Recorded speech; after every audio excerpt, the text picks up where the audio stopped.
안녕하세요. 미더슨 가족 여러분. 오늘 하루도 정말 하나님에게 순종하고 또 하나님이 주시는 복을 누리고 또 그 복에 반응함으로 또 하나님을 순종하는 그런 역동적인 신앙의 생활이 계속되시기를 기도합니다. 사도신경 하심으로 12월 28일 수요일 새벽 예배를 시작하도록 하겠습니다. 전능하사 천지를 만드신 하나님 아버지를 내가 믿사오며 그 외아들 우리 주 예수 그리스도를 믿사오니 이는 성령으로 잉태하사 동정녀 마리아에게 나시고 본디오 빌라도에게 고난을 받으사 십자가에 못 박혀 죽으시고 장사한 지 사흘 만에 죽은 자 가운데서 다시 살아나시며 하늘에 오르사 전능하신 하나님 우편에 앉아 계시다가 저희로서 산 자와 죽은 자를 심판하러 오시리라. 성령을 믿사오며 거룩한 공회와 성도가 서로 교통하는 것과 죄를 사하여 주시는 것과 몸이 다시 사는 것과 영원히 사는 것을 믿사옵나이다. 아멘. 찬송가 516장 함께 찬양하시겠습니다. 찬송가 516장입니다. 옳은 길 따르라. 찬송가 516장 옳은 길 따르라. 의의 길 함께 찬양하시도록 하겠습니다.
하시겠습니다.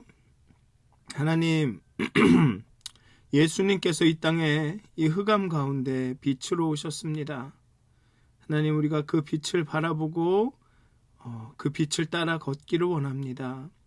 때로는 우리의 눈이 너무나도 어두워서 그 빛을 보지 못합니다. 우리의 마음이 완악하여져서 하나님의 빛을 느끼지 못합니다. 하나님, 우리의 완악한 마음과 가려진 눈과 그 죄와 근심과 걱정과 두려움과 욕심에 의하여서 완악하여지고 굳어진 우리의 마음을 부드럽게 하시고 하나님의 빛을, 하나님의 뜻을 볼 수 있도록 하나님, 우리를 깨우쳐 주시옵소서. 우리를 인도하여 주시옵소서. 하나님, 오직 하나님의 그 인도하심 따라 걸을 수 있도록 하나님께 모든 것을 맡겨드릴 수 있는 믿음을 허락하여 주시옵소서. 감사합니다. 예수님의 이름으로 기도하였습니다. 아멘. 함께 나누실 말씀은 신명기 16장 18절에서 17장 13절까지의 말씀입니다. 신명기 16장 18절에서 17장 13절까지의 말씀입니다. 신명기 16장 18절에서 17장 13절까지의 말씀입니다. 제가 봉독하도록 하겠습니다. 내 하나님 여호와께서 내게 주시는 각 성에서 내 지파를 따라 재판장들과 지도자들을 둘 것이요 그들은 공의로 백성을 재판할 것이니라. 너는 재판을 굽게 하지 말며 사람을 외모로 보지 말며 또 뇌물을 받지 말라. 뇌물은 지혜자의 눈을 어둡게 하고 의인의 말을 굽게 하느니라. 너는 마땅히 공의만을 따르라. 그리하면 내가 살겠고 내 하나님 여호와께서 내게 주시는 땅을 차지하리라. 내 하나님 여호와를 위하여 쌓은 제단 곁에 어떤 나무로든지 아세라상을 세우지 말며 자기를 위하여 주상을 세우지 말라. 내 하나님 여호와께서 미워하시느니라. 흠이나 악질이 있는 소와 양은 아무것도 내 하나님 여호와께 드리지 말지니 이는 내 하나님 여호와께 가증한 것이 됨이니라. 내 하나님 여호와께서 내게 주시는 어느 성 중에서든지 너희 가운데 어떤 남자나 여자가 내 하나님 여호와의 목전에 악을 행하여 그 언약을 어기고 가서 다른 신들을 섬겨 그것에게 절하며 내가 명령하지 아니한 이러할 성신에게 절한다 하자.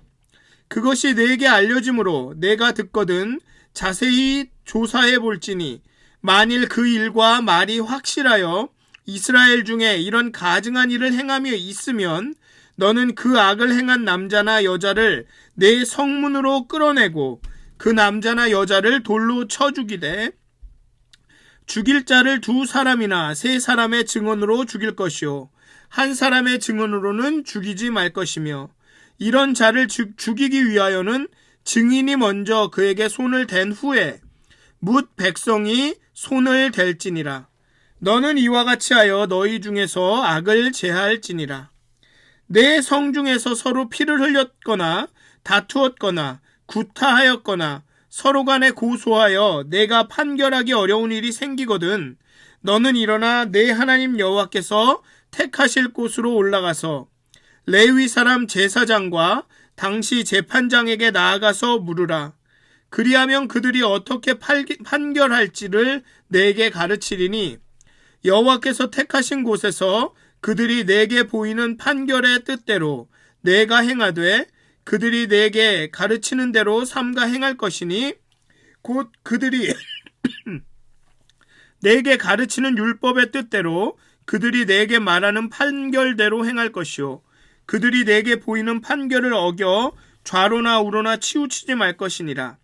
사람이 만일 무법하게 행하고 내 하나님 여호와 앞에 서서 섬기는 제사장이나 재판장에게 듣지 아니하거든 그 사람을 죽여 이스라엘 중에서 악을 제하여 버리라. 그리하면 온 백성이 듣고 두려워하여 다시는 무법하게 행하지 아니하리라. 아멘. 16장 18절에서 18장 22절까지는 이스라엘의 정치적, 종교적 지도자들의 자격과 의무에 대한 규정들이 나옵니다. 이스라엘을 이끌고 다스리는 4가지 직책이 차례로 등장을 합니다. 재판관, 왕, 제사장, 선지자. 여기에는 장로가 빠져 있는데 재판관과 함께 나온 지도자가 어쩌면 이 장로직의 별칭일 수 있습니다. 18절에 보면 내 하나님 여호와께서 내게 주시는 각 성에서 내 지파를 따라 재판장들과 지도자들을 둘 것이요라고 했죠. 여기서 아마도 지도자들이 장로의 어떤 별명일 수도, 별칭일 수도 있습니다. 어쨌든 이들은 백성 위에 군림하는 것이 아니라 그들의 견제를 받고 하나님의 권위 아래 복종하며 공동체를 섬겨야 했습니다. 그래서 14장 28절부터 16장 17절까지를 면제해 주는 해, 그 면제년이나 절기 등의 법률이 안식일에 대한 10계명과 관련되어 있다고 보는 것처럼 16장 18절부터 18장 22절까지 나오는 이 모든 직책에 관한 법률이 다섯째 계명인 부모를 공경하라와 관련이 있다고 봅니다. 물론 좀 그렇게 보기 어려울 수도 있지만 이 부모가 삶에서 우리가 마주할 수 있는 사회적 권위의 첫 형태라는 것을 생각할 때 부모의 권위와 리더십은 다른 형태의 권위와 리더십의 모델이 되는 것이죠.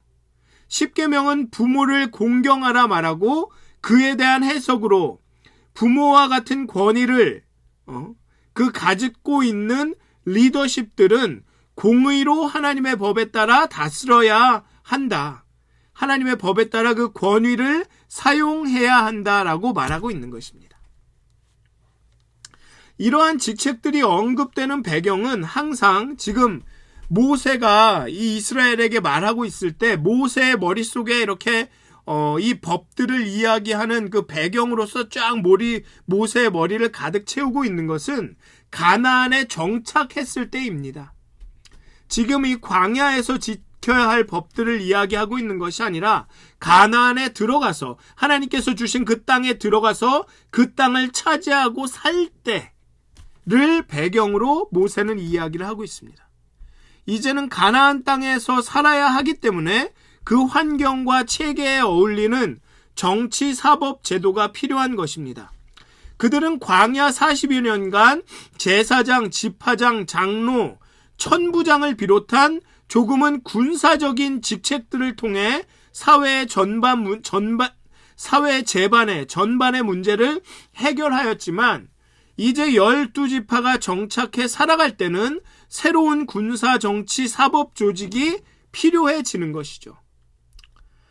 그래서 이제 재판관과 왕과 제사장, 선지자에 대해서 언급하고 있습니다.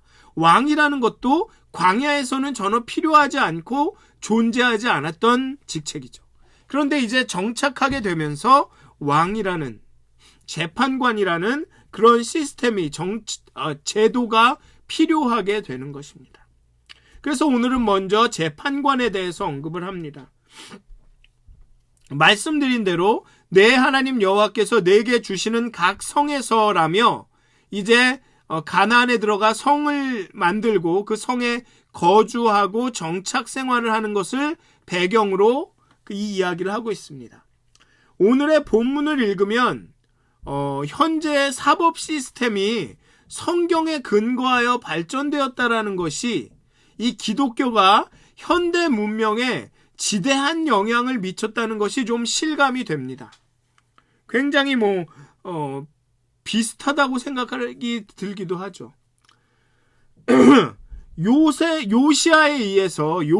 의해 이 신명기가 발견되기 전까지는 고대 이스라엘은 4종류의 사법기관을 가지고 있었습니다.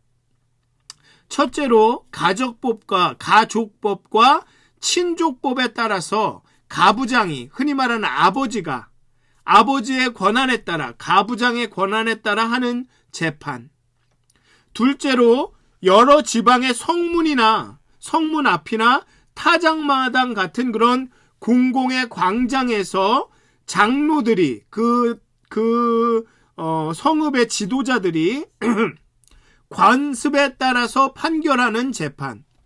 셋째로 지방 성소의 제단에서 제사장이 제사법에 따라서 판결하는 재판, 넷째로 왕이 주도하여 판결을 내리는 경우, 즉 왕의 사법권에 따라 이루어지는 재판. 이렇게 역사적으로 이스라엘에서는 이 네 가지 사법조대가 서로 맞물려서 운영이 되었습니다. 즉 광야 시대 때부터 쭉 다윗 솔로몬을 지나서 요시아의 왕에 이르기까지 주로 이 네 가지 사법기관들이 막 혼재하면서 이렇게 서로 맞물려서 운영이 되었죠. 신명기가 있었음에도, 그 전에 모세를 통해 받았음에도 그게 그렇게 쉽게 지켜지지 않았다는 것입니다. 그런데 어쨌든 신명기 16장 18절은 이러한 재판 관습과는 아주 다른 그림을 제시합니다. 가정에서 재판하거나 장로들이 어떤 그 성읍의 어떤 여론을 통해서 재판하거나, 아니면 제사법에 따라서 제사장이 재판하거나, 아니면 왕의 사법권에 따라 재판하거나, 이렇게 이런 재판과는 다른 그림을 제시합니다. 각 성의 재판을 담당하는 사람들은 전문적인 재판관으로 임명되어서 그 해당 지역에 파송된 사람들입니다. 또한 지방 재판에서 판결하기가 어려운 경우는, 그런 경우가 생기면 재판은 중앙법정으로, 중앙성소로 이관이 됩니다. 이스라엘이 가나안에 정착하면서 각 천막에서, 가정에서 따로 드리던 예배를 중앙성소, 중앙성전 한 곳으로 집중화시켰던 것처럼 지방에서 벌어지는 사적인 다툼을 중앙집권화, 중앙으로 옮기려는 그런 모습을 보여주죠. 그러니까 중앙에서 재판관들을 파견하고, 그런 지방에서 재판이 되기 어려운 상황들은 또 중앙으로 이렇게 올려져서 중앙에서 판결하고, 지금도 지방법원, 고등법원, 대법원이 있는 것과도 굉장히 비슷한 시스템인 것 같습니다. 이 재판관들은 어쨌거나 이 재판관들은 공의로 재판해야 합니다. 자격이나 능력에 대한 것이 아니라 그들의 도덕적인 측면을 강조합니다. 공의로 재판을 해야 합니다. 그 사람이 재판을 하는 능력이나 자격이 뛰어나다 이런 게 중요한 게 아니라 재판관은 공의로 재판을 해야 합니다. 재판을 굽게 해서는 안 됩니다. 사실을 왜곡해서 불법적 판결을 내려서는 안 됩니다. 또한 외모를 보지 말아야 합니다. 편견이나 선입견을 가지고 판결해서는 안 된다는 것이죠. 부자라고 나쁘다고 하고 불쌍하다고 무조건 편들어주고 이래서는 안 된다는 것입니다. 물론 뇌물을 받아서도 안 됩니다. 뇌물을 받고 공의로운 판정을 뒤집는 일을 해서는 안 됩니다. 하나님의 공의와 정의가 사법적 절차를 통해 드러나야 한다는 것은 우리에게 굉장히 많은 생각을 하게 하죠. 하나님의 공의와 정의가 사법적인 절차를 통해 나타나야 그것이 하나님의 나라고 하나님이 다스리는 나라가 된다는 것입니다. 그리고 21절부터는 그 법과 그 법의 적용, 처벌에 대한 예시를 이야기합니다. 먼저 법을 제시하죠. 제단 곁에 아세라 상이나 주상을 두지 말라. 혼합주의에 대한 경고입니다. 다다익선, 신은 많으면 많을수록 좋다. 하나님은 온전히 그런 것이 혼합주의죠. 다다익선, 신이 많으면 많을수록 좋다는 것이 혼합주의인데, 사실 하나님은 온전히 모든 존재를 다해 우리를 사랑하시기 때문에 우리의 온전한 충성과 사랑을 요구하십니다. 따라서 우리의 마음이 나뉘는 것을 좋아하지 않으시죠. 그래서 제단 곁에 아세라상이나 주상을 두지 말라는 것입니다. 하나님께 드리는 그 제단, 하나님께 제사를 드리는 제단 옆에 다른 것들을 이렇게 두고 하나님께도 제사 드리고 조금 불안하면 아세라상에게도 절하고 주상에게도 절하고 이러면 안 된다는 것입니다. 그리고 흠이 있는 제물을 드리지 말라라고 말합니다. 그렇게 제단 곁에 아세라상이나 주상을 두지 말고 흠이 있는 제물을 드리지 말라라고 원칙을 세우고 그 다음에 이를 위반한 사람이 있을 때는 어떻게 해야 하는지를 설명합니다. 남자나 여자나 차별 없이 동일하게 적용이 됩니다. 먼저 자세히 조사해야 합니다. 정말 이 사람이 이 법을 어겼는지, 정말 하나님을 온전히 섬기지 않고 우상 숭배를 했는지, 그것을 먼저 자세히 조사해야 되죠. 이는 거짓 증언으로 인한 사적인 복수를 막기 위함입니다. 왜냐하면 거짓으로 저 사람한테 복수하기 위해서 막 이렇게 고소할 수 있기 때문에 아주 자세하게 조사해야 합니다. 어떤 사람의 고소가 정말 참인지 아닌지. 그리고 그것이 사실로 확인이 되면 이 성문으로 끌어내어서 공적으로 신문과 처형의 과정을 거칩니다. 이것은 사적으로 이루어지는 심판이 아니라 공적으로 모든 사람들이 보는 앞에서 이루어지는 것이죠. 그리고 반드시 2 혹은 3명의 증언이 있어야 합니다. 3명의 증언을 언급하는 이유는 2명의 증언이 서로 엇갈릴 때 이를 판단하기 위해 3번째 증인이 필요한 것입니다. 그래서 한 사람의 증언으로는 죽이지 말라. 성문으로 끌어내 공개 처형을 하라는 것은 사적인 복수를 막기 위한 조치입니다. 그리고 증언한 사람들이 먼저 돌을 치죠. 그렇게 증언한 사람들이, 고소한 사람들이 그 사람을 먼저 돌로 칩니다. 이는 경솔한 혹은 거짓된 고소 고발을 막기 위해 심리적인 부담감을 그 사람에게 주는 거죠. 아무리 거짓으로 고소했더라도 누군가를 돌로 치려고 하면 그 양심의 가책이 더 커지겠죠. 그러니 그런 일을 못하도록 막기 위해 고소한 사람들이, 증언한 사람들이 먼저 돌로 치라고 하는 것입니다. 이렇게 먼저 잘 조사해야 되고 이것을 성문으로 꺼내어서 공적인 신문과 처형의 과정을 거치게 되어야 합니다. 그런데 이렇게 판결하기가 어려운 경우가 나온다면 서로 피를 흘렸거나 쌍방구타거나 서로 다투었거나 구타하였거나 살인했거나 법적인 소송이나 폭행 사건 등 판결하기 어려운 것들, 그런 것은 중앙법정, 성소법정에 가서 시시비비를 가립니다. 서로 피 흘렸거나 라는 것은 살인이겠죠. 그리고 서로 다투었다라는 것은 이 법적으로 다투는 것을 의미합니다. 그리고 구타하였거나, 이건 폭행 사건이 되겠죠.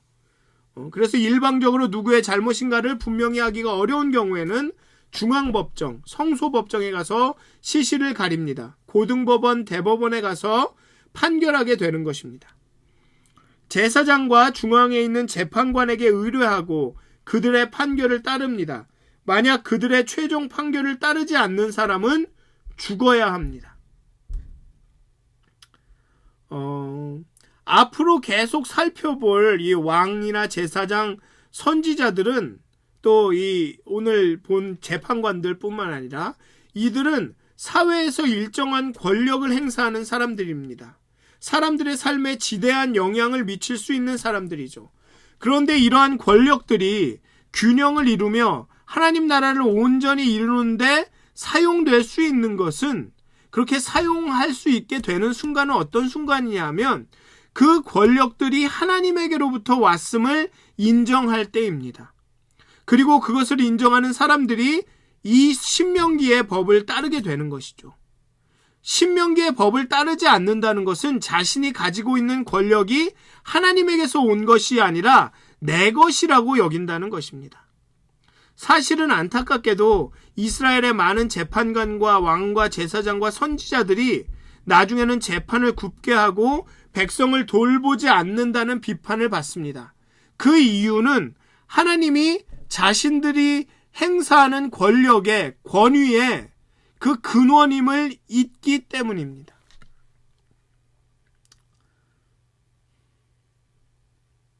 자신이 누리고 있는 그 권위가, 권력이 하나님에게로부터 왔다라는 사실을 잊고 이 권력이 내 것이고 내가 사유할 수 있는 것이라고 여겼을 때, 그때 하나님을 섬기지 않고 신명기가 말하는 이 법대로 행하지 않고 자기 마음대로 진실을 굽게 하고 뇌물을 받고 사람 외모로 판단하고 이렇게 되는 것이죠. 우리가 인생을 바르게 살고 정의와 공의와 인애가 나타나게 살아야 하는 이유는 우리의 삶이 주어진 것이고 우리가 지니고 있는 재능과 능력과 시간이, 재물이 다 하나님에게서 온 것이기 때문에 그렇습니다. 그 어느 것 하나 우리가 우리 힘으로, 우리의 능력으로 얻은 게 없기 때문입니다. 그렇기 때문에 재판관들이 사람들의 시시비비를 가리며 사람들을 재판하지만 자신의 그 권위가 주어진 것, 내 것이 아니라 주어진 것이라는 것을 잊는 순간부터 그 재판관들은 자기 마음대로, 자기에게 이로운 대로, 자기의 선입견과 자기의 생각대로, 자기의 방법대로 재판하게 된다는 것입니다.